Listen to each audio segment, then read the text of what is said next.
benn waxtu ci télévision Futurs Médias dal leen ak jàmm ci xibaaru digg bëccëg bi dina bokk ci li ñuy waxtaane mbiru bateau Joola ni ko cour de cassation bu France xamle rek li ñuy duppee non-lieu définitif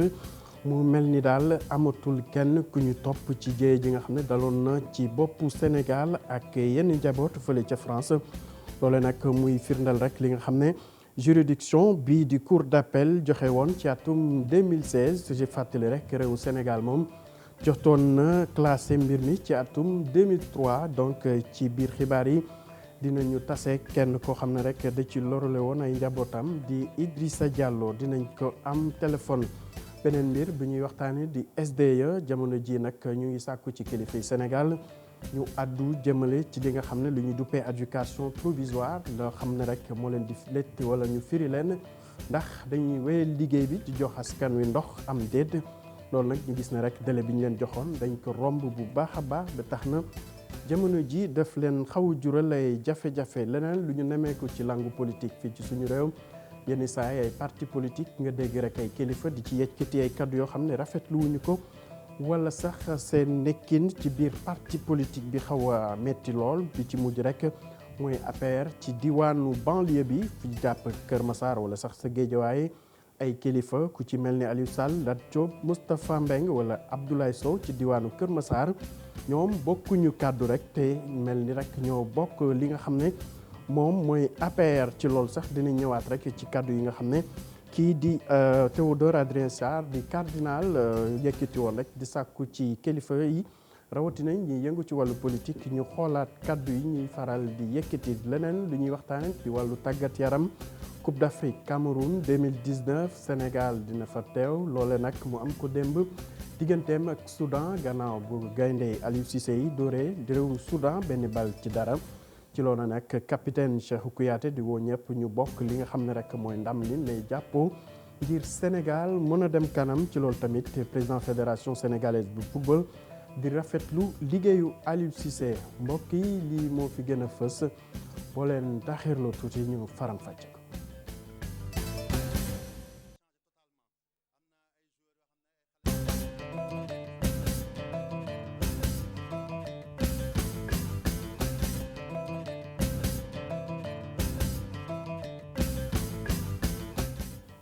asalaamaaleykum mbokk yi dal leen ak jàmm ci xibaar yi ni ñu ko waxee woon léegi ci ponk yi Idrissa Diallo di kenn koo xam ne rek dafa lorule woon ci bateau Joola ji fi xewoon loole nag li ci yees mooy réew France gannaaw non-lieu bi ñu yëkkati rek loolee mel ni kuy firndeel li juridiction française bi confirmé woon muy cour d'appel ci atum 2006 bu ñu fàttali ko nag réewu Sénégal moom jotoon na classé yëf yi ci atum 2003. li ci yees liñ ko waxee léegi nag amatul benn kilifa bu ñuy topp ci jéye ji nga xam ne rek taloon na ci boppu Sénégal ak yenn njaboot yi bàyyi fekk baax fële ca France ñu jéem a jokkoo ki nga xam ne rek mooy Idrissa Diallo jéem a taataan lan mooy analyse am ci loolu nga xam ne jot na yees ci mbiru bateau Joola monsieur le maire ñu ngi lay nuyu. maa leen di fay.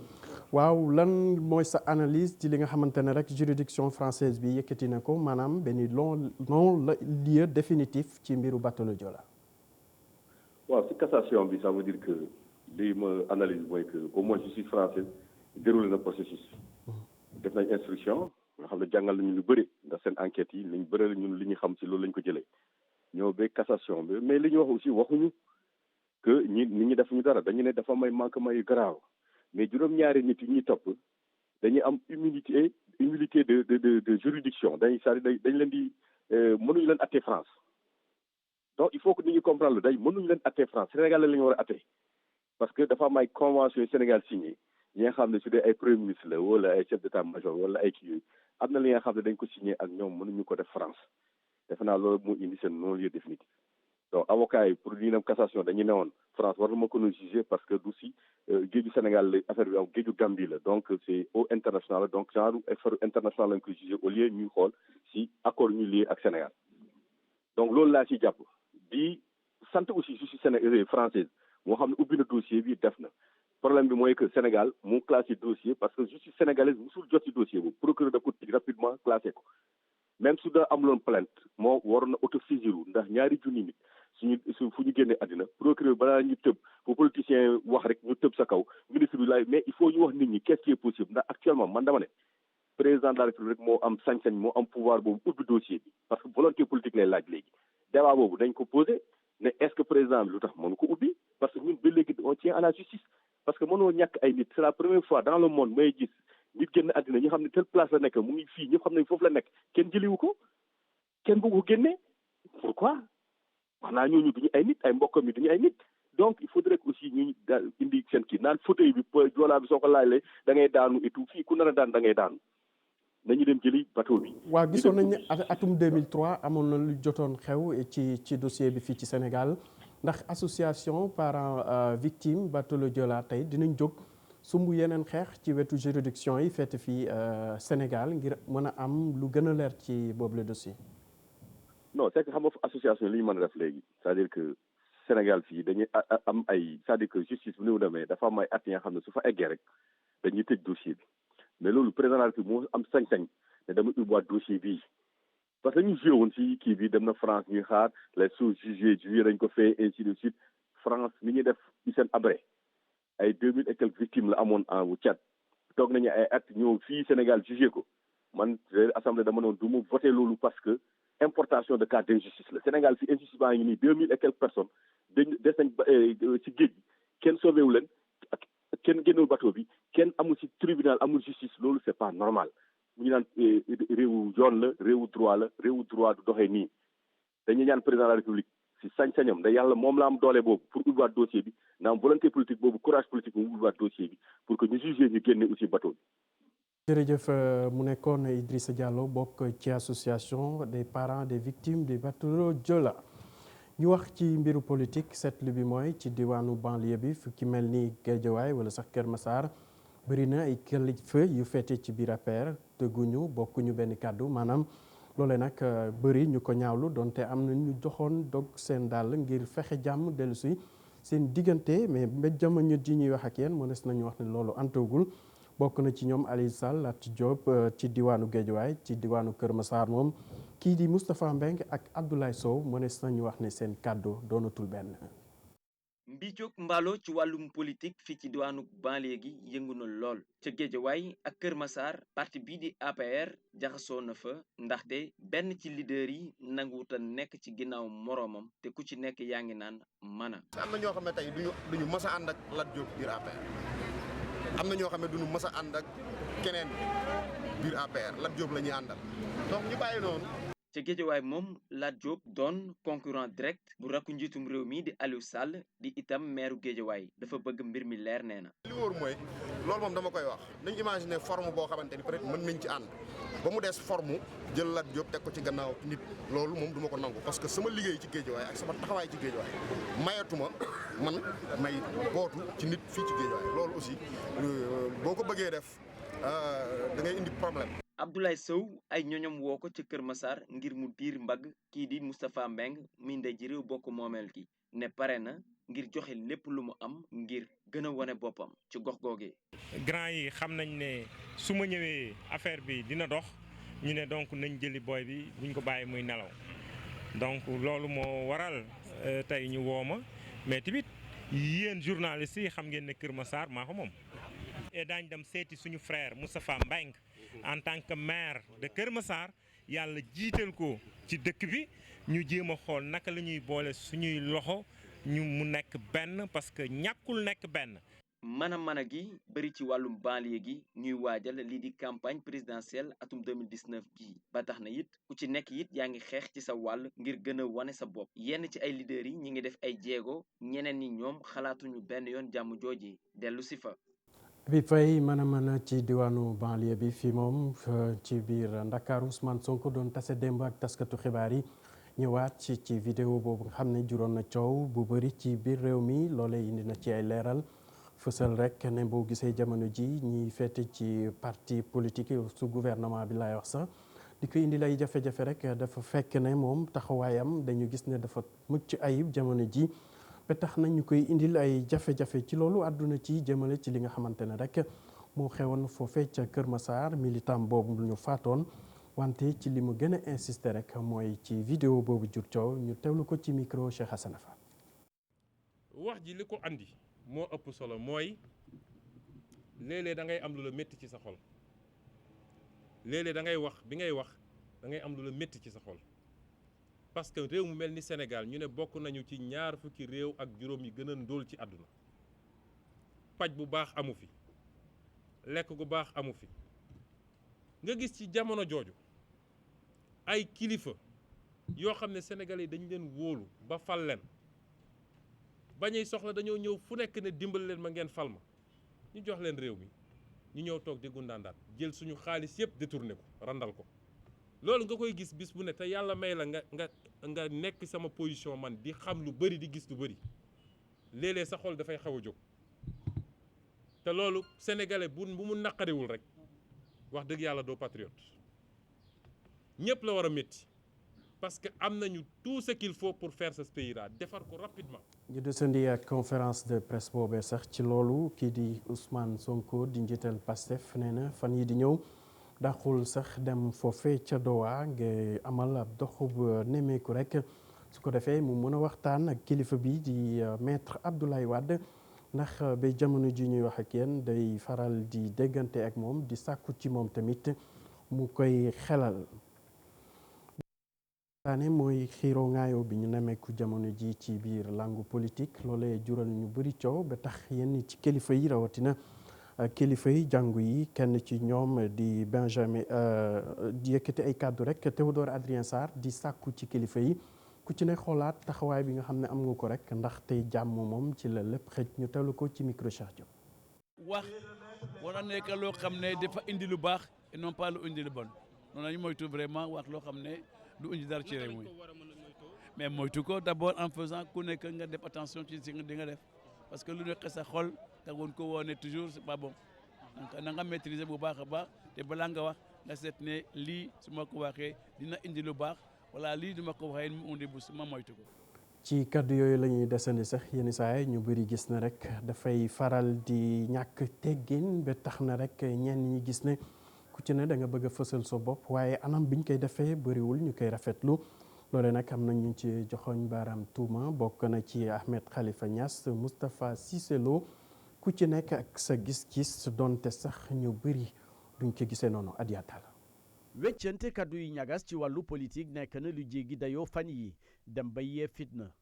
muy lu ñu mësul a gis rawatina ñàkk solo ak ñàkk njëriñ yuñ ci nemmeeku mel ni dañuy tamante dëmm bu mën a jur musiba bu ñu moytuwul ginnaaw kaddu Ahmed Khalifa Niass ak kii di Sonko mi waxoon lu yàgg te ñu sulliwaat ko tey jii kii di Moustapha Cissé Lo moo yekk li mel ni xeme njiitu Pastef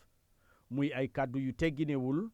li ñu nemmeeku moo di kaddu yi jub yëpp nekkul seeni cër lu mu leen xañul du leen ko may te li ci gën a yéeme moo di ñoom ñii di dagg sant tey jii bu ñu wutul nguur ñoo ngi jàppale ku koy wut te li ci gën a yéeme moo di ñii di dagg sant tey jii suñu wutul nguur ñoo ngi jàppale ku koy wut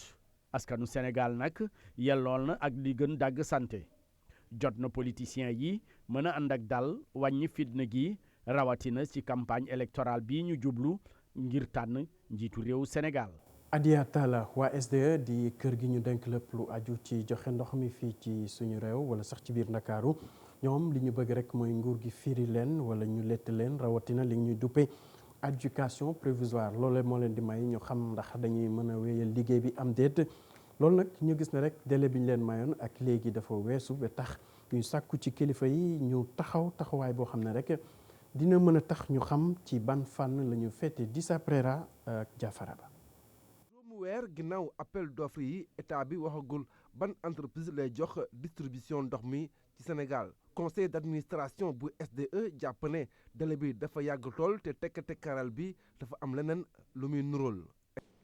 mooy processus appel d'offre bu nguur bi lancé depuis 2018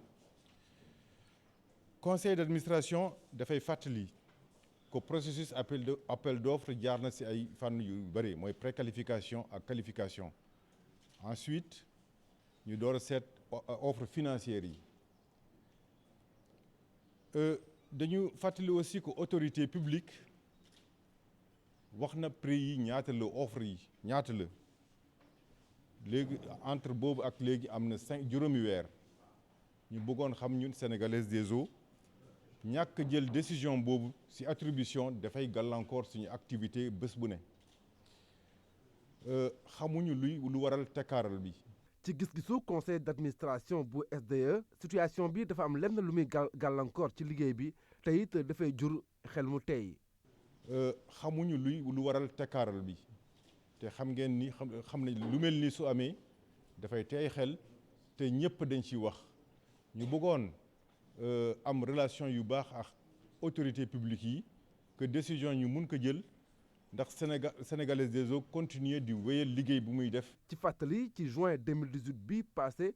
la état bi reteniroon ñetti entreprise te SDE bokkoon ci entreprise yooyu doon jongante ci wàllu appel d'offre ci wàllu distribution ndox mi fii ci Dakar ak Sénégal SDE dafa jàpp ne situation bi dafa gën métti ci moom ndax contrat d'affermage bi ko lié woon ak état bi 31 décembre bii lay war a jeex. ñeneen ñu bëgg ñu taxawal leen mooy liggéeykat yi féete aéroport du Sénégal ñoom nag li ñu seetlu mooy seen budget bi ñu leen doon baaxee at bu nekk dafa wàcc atum ren ji ñu bàyyi ko 19 milliards ñu wàññi ko ba 2 milliards 500 muy loo xam ne rek ñu ngi koy ñaawlu bu baax a baax ñu gis ne dina tax seen liggéey xaw a tàggatémbe loolu nag doo tax ñuy sàkku rek ci ñi nga xam ne ñoo jiite boobule fan ñu jàppale leen su ko defee taxawaay bi ñu mës a am ñu mën di ci wee Jibril Sakho kenn la ci ñoom ñu teewlu ko. dañu nekk ci jafeñ-jafeñ boo xam ne li ko waral mooy budget boo xam ne mi ngi jóge ci 19 milliards wàcc ba ci 2 milliards 5 daanaka sax subvention la loolu tey indil ñu jafeñ-jafeñ boo xam ne foo ko natt rek weesu nag muy ci salaire yi muy ci traitement social bi waaye aussi sur le plan technique te loolu buñ ci gaaw jóg mën naa indi loo xam ne lu ñuy rëccu lay doon. nag ci wax la ñu toll dinañu wax ak ñi nga xam ne ñoo yor réew mi ñoo yor ministère bi pour que véritablement lii nga xam ne moom mooy ADS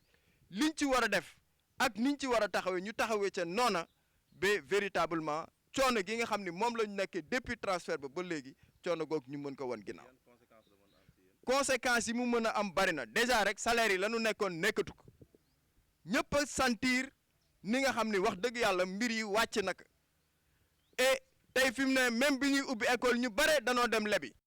Carfiyaay diwaan la bu nekk ci biir wala sax wetu Toubatoul ñooñu nag dañu dellu si suuf si rek bay fexe bay li ñu duppee autosuffisance alimentaire mën a jàppandi ñoom nag li ñu bëgg rek mooy ñu fa daan bàyyeekoo di dem ci réew taax yi di sàkku ji lu ñu am mën a toog seen dëkk su ko defee rek ku ci nekk mën a dugal sa loxo ci li suqali suñu réew Sénégal say la tira Cheikh Anta tase nañu ak ñoom. jigéen ñi bootu ci groupe d'initiative pour le progrès social bu Thiès ñu gën ko xam ci JIPSOAR at mu nekk ginnaaw bi ñuy màggal nag jigéen ñi nga xamante ne ñu ngi nekk ci kaw ay liggéey yu am solo la ñuy def rawatina dëkk bii di Thiarfiaye nekk ci commune bu Toubatoul jigéen ñi de ràññee nañ leen bu baax ci seen jom ak nangoo liggéey ñoom sax dañuy yëngu lu jëm ci wàllu mbayam dër te it lépp lu ciy màccee de dañuy def lu ñuy wax bay dunde dañu taxaw ci xolu réalisation bi màggal jigéenu kaw fësal ne mi ngi jéemantu ku ko jàppale mu jël installation bii ngeen di gis 54 millions demagum na ci teen bi tey sampe fi ak château d'eau ak plaque solaire am ak goutte à goutte am révolutionné na waxuma gox bi mu ne muy Thiar mais gox yi ko wër yëpp parce que fukki fan ak juróom ci ginnaaw dégg ngeen ne ñàkk ndox mu tar am na ci zone Toubatoul fii yëguñu ko jigéen ñi ñoo yor kër yi daanaka donc JIPSOAR am programme bu mu tuddee bay dunde juróomi at a ngi ñu ci ne di ci dox di fàggul jigéen ñi suuf. soxna yi nekk fii ci Thiarfiaye ñoom jamono yi nee nañ ñi yëngu ci wàllu mbayam lujum ci lépp luñ ciy jëlee de dañ ciy def lu ñuy wax bay dunde. buñ ne bay dunde rek bàyyiwul lenn luy dem ci cin waaw bàyyiwul carotte bàyyiwul supame bàyyiwul nawe bàyyiwul basante bàyyiwul jaxute bàyyiwul kaani bàyyiwuñu lenn ba ci salade daal ñun lépp lu ñuy dunde rek yaakaar nañ ne loolu mooy cëru bay dunde jigéen ñi nekk fii ci Thiar Fiar mbay mi nga xamante ne moom la ñuy def fii nee nañ tax nañ ba benn jigéen dematul Ndakaaru wala ci dëkk taax yi ngir mbindaanu ji. ñu dem ba Marsassoum fekki foofu tamit ay soxna yu fay yeewoo ñooñu nag saa su nekk dañ doon daw lu ëpp juróom fukki kilomètre ngir mën a defi échographie loolu nag mënees nañu wax ne feete na leen ginnaaw li ko waral ab association espagnole moo leen jàppale ci lii benn matériel échographique bu bees tax na jamono ji ñu ngi koy rafetlu sukkandiku ci li na mel di sàkku ci kilifa yi rek seen poste de santé bi nga xam ne atum 1926 lañ ko tabaxoon ak léegi ñu mën leen ko defal ab centre de santé bu ko defee rek seen jafe-jafe ci wàllu wér-gu-yaram xaw wàññeeku Bakary Konté ak Khali Diame. jigéen yi nekk fii ci diwaanu Marsassoum ñoom nag 55 kilomètres lañ doon def wala 60 kilomètres pour bénéficier wu benn échographie loolu nag ñu ngi ko doon amal si Sédhiou wala bokk si Ziguinchor jaasi nag fu mu nekk nii ñu ngi am matériel échographique loolu nag ay partenaires espagnols ñoo lañ ko jàggaleel. lu ñuy jànkonteel fii ci du point de vue de santé d'accès aux soins de santé au niveau de Diassine ñu xalaat ne que il est important que balaa suñu jigéen yi jógee fi te ci conditions yi difficile dem ba Sédhiou wala dem plus de 55 kilomètres dem ba Ziguinchor plus de 60 kilomètres simplement pour dem def seen échographie dañu jàpp ni que loolu lu métti la suñu yaay suñu jigéen loolu moo tax ñu def lépp ak suñu partenaire indi tey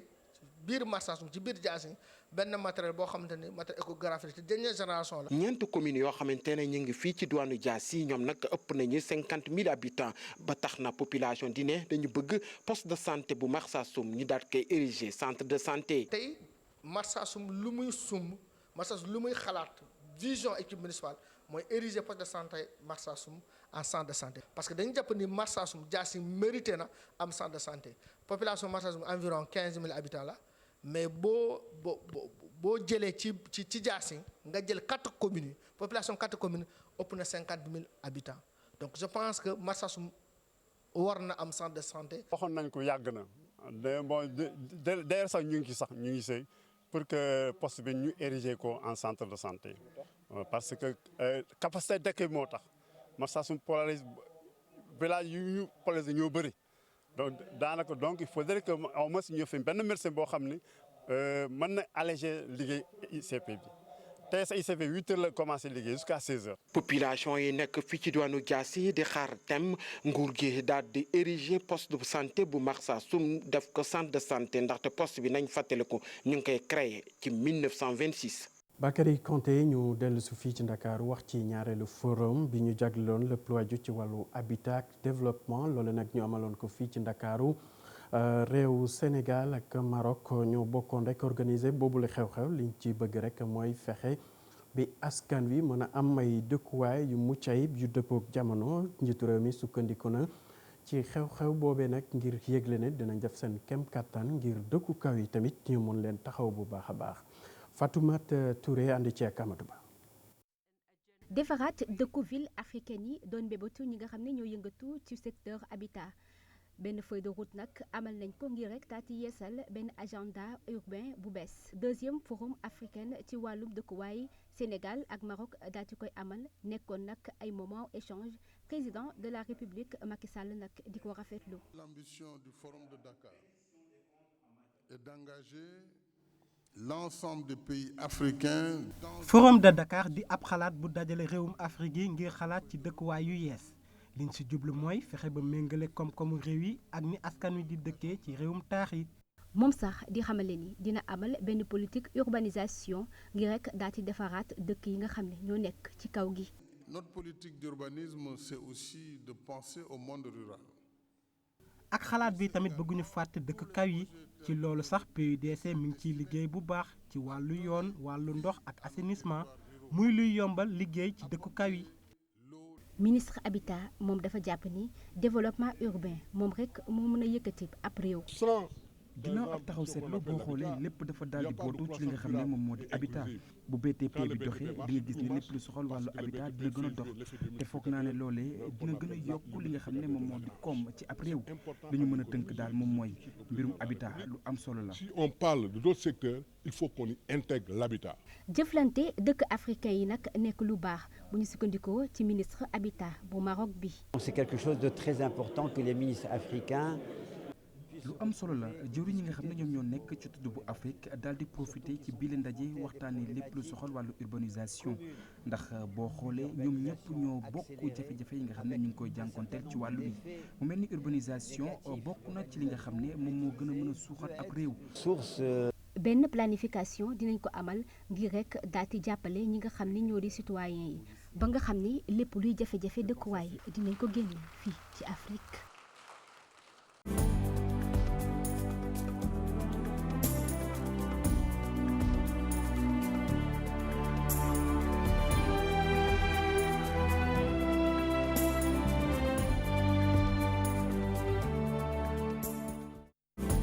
aywa bàkk ba jib na ñu wax ci wàllu tàggat yaram rawatina football niñ ko xamee réewu Sénégal dina teew ci atum 2019 foofee ca Cameroun ci Coupe d'Afrique bi ñu fay amal mu yemook li nga xam ne muy fukkeelu Coupe d'Afrique ak juróom bi Sénégal nara bokk loole nag jot nañ ko mandargaal démb foofee ca Khartoum gannaaw bu ñu daanee équipe Soudan benn bal ci dara. match ba métti woon na ni ñu ko Mamadou Ndiaye waxee waaye ca cappaandaw ba rek gaynde Aliou Cissé jot nañu gàddu ndam li ñu ñëwaat ci boobule xew-xew ak Mamadou Ndiaye image Mor Xaram. mu nekkoon match bu metti fallait nga xaar ba 87e minute pour nga gis ki nga xamante ni mooy Sidi Sarr dugal but bi nga xamante ni moo libéré ñi nga xamante ni mooy waa Sénégal.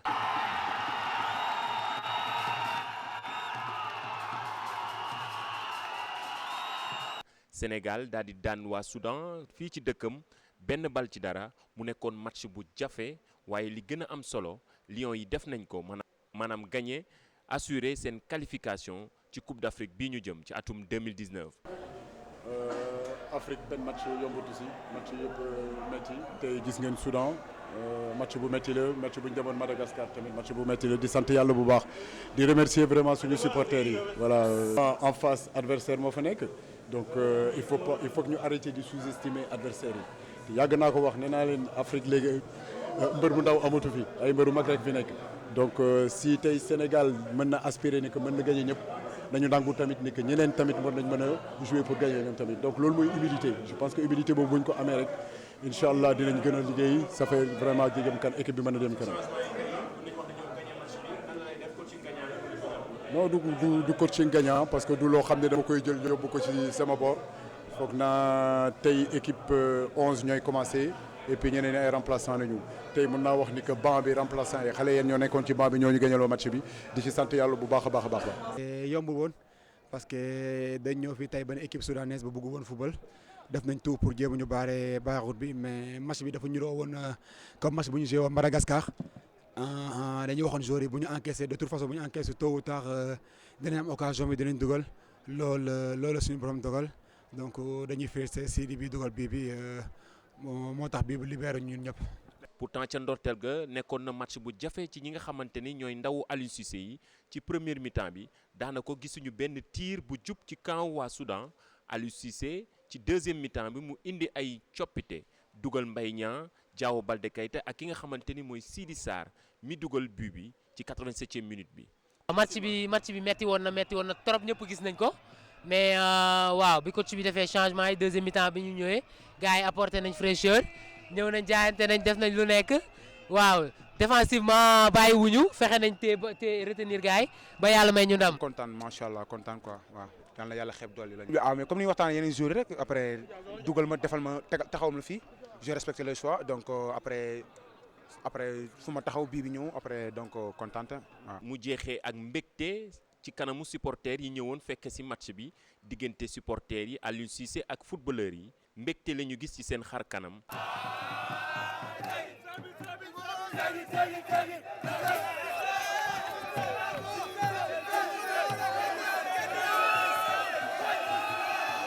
li jeexal ngoon gi nag moo di discours ki nga xamante ni mooy Cheikhou Kouyaté mu nekk discours bu daw yaram. yàlla na d'Afrique bi ñuy dem nii yàlla na doon suñu coupe d'Afrique. comme que ñu ko waxee li nga xool yi bu àndee ñu doon benn ñu yéene jàmm yàlla xam nañu dañuy am dara. waaye liggéey nay raxas xol yi xam ne ñun ñëpp benn leen ñun ñëpp benn leen su ma julee ñaanal mbay bu julee ñaanal raasi bu ñu nee ñaanal Cheikh ñu xam ne ñun ñëpp benn leen c'est le Sénégal qui gagne. Coupe d'Afrique bi yal na doon suñu Coupe d'Afrique du kàddu yi de kii di capitaine bu équipe nationale Sénégal yëkkati ci weneen boor ba nag maître Augustin Senghor moom li mu gis rek ne Aliou Cissé def na liggéey bu rafet ndax coaching bi mu def ci njeexitalu match bi tax na Sénégal am ndam bi mu soxla woon ci sukkandiku ci li ne mel rek ngir fàttali ne foofu ñëpp jàpp ci équipe bi su fekkente nag dañu soxla ndam ñu teewlu ko ci micro Mamadou Ndiaye. match bi mënul woon bañ a jafe parce que ku xool équipe bi